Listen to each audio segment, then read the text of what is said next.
c'est un véritable coup de tonnerre dans le monde des médias. On a appris ce matin que l'Arcom avait décidé de ne pas réattribuer les fréquences de chaînes C8, des chaînes C8 et Énergie 12.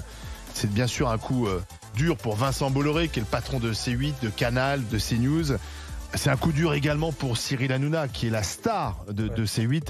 C'est d'ailleurs sans doute lui qui est visé, puisque c'est son émission qui avait été régulièrement sanctionnée par l'Arcom. D'ailleurs, on va y revenir et vous allez nous dire si c'est juste ou injuste de retirer à C8 et à Énergie 12, mais surtout C8, la fréquence sur la TNT. RMC, les grandes gueules. Alors déjà, précisons que C8 est sur la TNT depuis 2016. C'est la 6e chaîne de France cette année, avec un rendez-vous phare qui a été BMP, l'émission de Cyril Hanouna. C'est près de 2 millions de téléspectateurs chaque soir. Mais c'est aussi une émission qui crée la polémique régulièrement, qui a été sanctionnée avec un montant record d'amende, près de 8 millions d'euros. Il y a eu, vous vous souvenez, les échanges avec le député Boyard.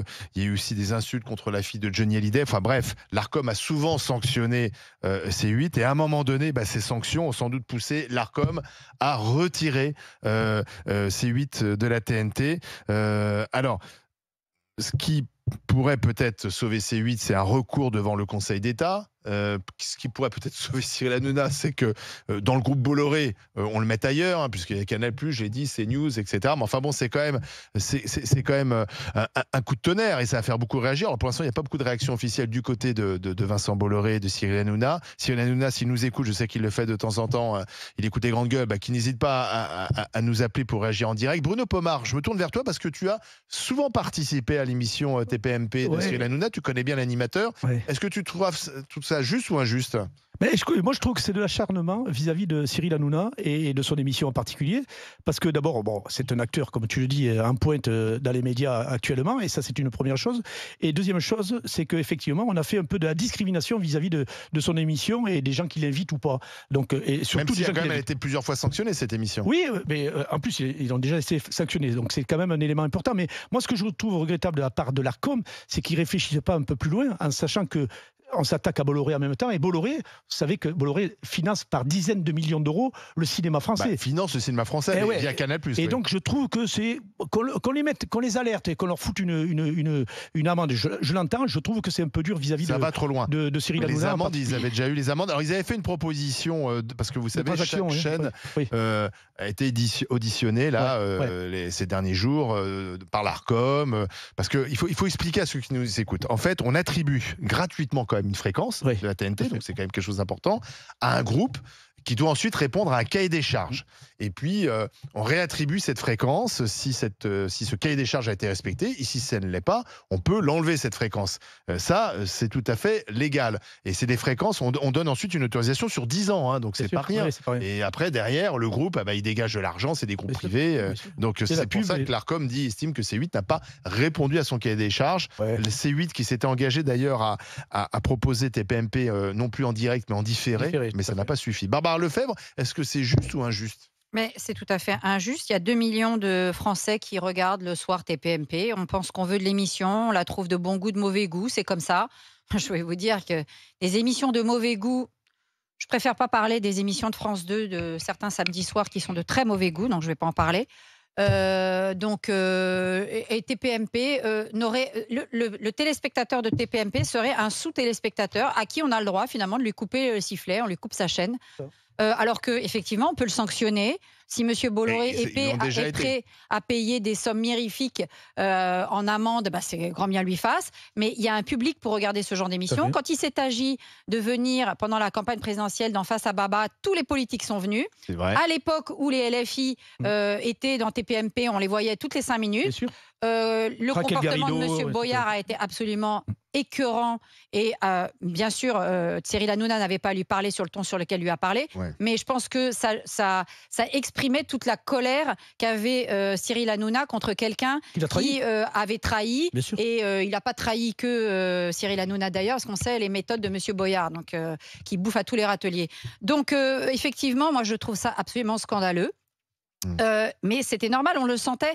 Rappelez-vous les petits commissaires du peuple, Monsieur Saint-Toul à la commission là, qui parlait à Cyril Hanouna ou à Madame Ferrari comme s'ils étaient des représentants du Troisième Reich. Donc moi, j'en peux plus, ces gens-là. Et par ailleurs, quand on voit sur les réseaux sociaux, depuis en particulier quelques semaines, la façon dont les trolls Insoumis et d'autres parlent de Cyril Hanouna et l'invective sur les réseaux sociaux. Moi, je ne suis pas sur les réseaux sociaux, mais j'ai vu passer des choses qui sont absolument abjectes. Il y a même des insultes antisémites. Donc, on sait très bien qu'ils voulaient se payer Hanouna et que là, ils vont jubiler. Donc, moi, j'espère que ça sera au Conseil d'État et que Hanouna retrouvera son ça va être perçu comme une censure de Cyril Hanouna. L'Arcom censure Cyril Hanouna, Frédéric. Oui, et c'est là où on se retrouve. Le problème, c'est effectivement toute la question, il y a un cahier de charge, il faut le respecter, tout ça va passer par la fenêtre. Et en fait, c'est-à-dire qu'on va dire que c'est une censure, qu'il y a un pluralisme qui n'est pas respecté, qu'on fait une chasse à un individu, et ça va aller dans cette direction. Et que donc dans l'affaire, la question va moins devenir une question juridique, ça va être une question politique. C'est-à-dire qu'effectivement, est-ce qu'il y a deux poids... Ça va être forcément une question politique maintenant. Voilà. C'est-à-dire que l'Arcom a sans doute pris cette décision pour des raisons factuelles, de non-respect de cahier des charges, de sanctions. Mais derrière, le fait qu'il y a à la fois Vincent Bolloré, capitaine d'industrie, à qui on reproche peut-être d'avoir un projet politique avec des chaînes qui seraient orientées très à droite et qui seraient très anti-macronistes. Et puis Cyril Hanouna, qui est sans doute la personnalité la plus emblématique du PAF, la plus controversée. Et on va dire, finalement, on censure Cyril Hanouna. Par contre, la gauche caviar dans le monde du cinéma, quand M. Bolloré fait des chèques pour le cinéma, il n'y a pas de problème. Mais ça, c'est l'Arcom, c'est pas la gauche caviar. Non, mais c'est un peu la même ambiance. Non, M. Roquemestre n'est pas connu pour faire partie de la gauche caviar. Le problème, c'est que ça va être encore plus une décision politique dans le contexte politique actuel, c'est-à-dire... Moi, je trouve que ça arrive au pire moment. Ça tombe. Alors, ça n'a rien à voir, mais ça tombe dans un moment de chaos politique. C'est la catastrophe. Certains Français, on a l'impression qu'on ne les écoute pas, qu'on ne les respecte pas. Moi, je pense au public de Cyril Hanouna, qui est un public quand même très fidèle. C'est quasiment 2 millions. Et qui va estimer que finalement, c'est eux qui sont bannis. Mais ça aggrave la séquence politique. Mais vous avez vu, depuis le 7 juillet, les cagnottes contre Hanouna pour qu'il s'en aille, qu'il quitte le pays, etc. Non, mais il y a des propos qui sont tenus à son égard qui sont absolument immondes. C'est moins fort que la puissance de frappe médiatique. Si tu veux, Twitter, c'est une chose. Les 4 députés insoumis qui voulaient sa peau, à mon avis, pèsent moins lourd que des téléspectateurs qui chaque jour sont dans la télé. Mais là où ils ne réfléchissent pas, encore une fois, l'Arcom, ils font moins de voix que d'auditeurs. Là où ne réfléchissent pas l'Arcom, ils ne vont pas sur le fond, à mon avis, c'est de se rendre compte que Bolloré, qu'on aime ou qu'on n'aime pas, il finance le cinéma français. C'est quelque chose quand même. Mais après, si demain il arrête de filer des chèques, c'est fini, le cinéma se passe la gueule. Avec nous. Bonjour Stéphane. D'ailleurs, il devrait arrêter de leur faire des chèques. Bah oui. Stéphane nous appelle au 32-16. Bonjour Stéphane. Oui, salut les GG, ça va? Bonjour. Salut. Ravi de vous avoir. Que pensez-vous de la décision de l'Arcom de retirer donc à C8 et à NRJ12 leur fréquence? Alors, le problème, c'est que moi, avant, j'étais fan de cette émission. Je regardais très, très, très souvent quand c'était du divertissement. C'était très bien. Le problème, c'est qu'au fur et à mesure du temps, c'est vraiment devenu propagandiste. Dès que ça s'est politisé, ça a vraiment tout changé. Et le problème, c'est qu'il se sert de son émission, M. Hanouna, il se sert de son émission pour régler ses comptes. C'est ça le problème. Tout le monde est invité, hein, mon cher Stéphane. Oui, mais tout le monde est invité. Je sais pas, regardez ces derniers temps, s'il vous plaît. Il fait le tapis rouge au RN. Hein. La LFI est invitée à chaque fois, c'est eux qui veulent plus venir. Moi, je me rappelle avoir fait TPMP et Balance ton poste avec Raquel Garrido. La LFI, ils en prennent plein la gueule tout le temps. Mais parce que c'est LFI qui veut plus venir. Donc LFI ne veut plus venir. Si Garrido était chroniqueuse, Boyard a été chroniqueur.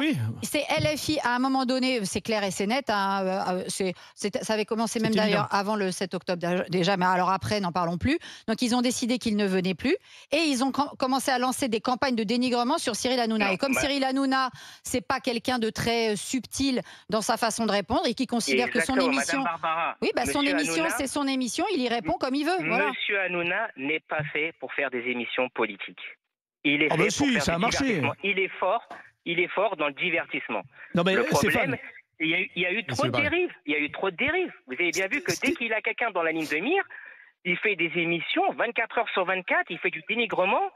Mais écoutez, Stéphane, si moi, j'ai pas envie de regarder TPMP pour. Mais pour Stéphane, j'ai été moi-même conspuée dans son émission. Il a invité un monsieur de Jean du Voyage pour m'accuser d'être une raciste, etc. À aucun moment on m'a demandé un droit de réponse. Bon ben voilà, j'en fais pas un fromage.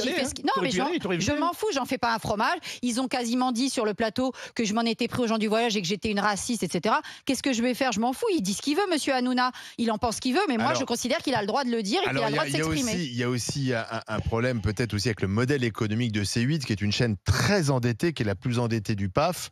Et ça aussi, c'est un critère, à mon avis, qui a été regardé de près par l'Arcom. Parce qu'encore une fois, je rappelle que l'Arcom attribue des fréquences gratuites. Il faut respecter un cahier des charges. Et que si ce cahier des charges n'est pas respecté, l'Arcom est dans son droit, même si on peut trouver cela injuste. Mais ce que je voulais même dire, si, effectivement, ça va devenir politique. Oui, mais ce que je voulais dire à Stéphane, c'est que quand il faisait ses émissions face à Baba, qui a dérangé d'ailleurs le milieu, même journalistique, je dirais des grands journalistes qu'on connaît partout, ça a marché son émission face à Baba. Et il a invité Monsieur Mélenchon, qui était son grand pote, il a invité Darmanin, il a invité Attal, il a invité tout le monde. Donc si vous voulez, en termes de pluralisme, je pense qu'il est un peu meilleur que certaines chaînes du service public, Antoine. Merci à Stéphane d'avoir appelé au 32-16.